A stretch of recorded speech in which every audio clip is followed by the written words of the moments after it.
Today, we would like to share how to refresh your Alice license. To generate license, we need device descriptor. It's a file used to describe the configuration of the computer on which the kernel module is installed and allows the license to be used only on that specific machine. You will need to require regeneration of the file whenever any change to the system configuration occurs. Alice can create device descriptor herself. Go to Tools and navigate to the License and Statistics tab. Click on the second icon from the left and save the file.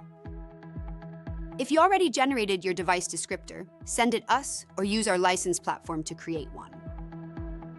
Please note that the license file has a specific name. To ensure a smooth upload, it's important not to rename it. If you don't know where to find your new license, get in touch with us. Go to Tools and open tab named License and Statistics, then click on the Add License button.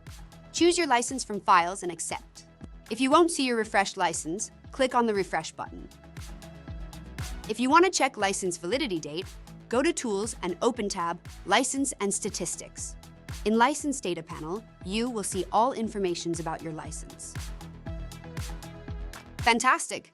That is all for now. I hope you enjoyed.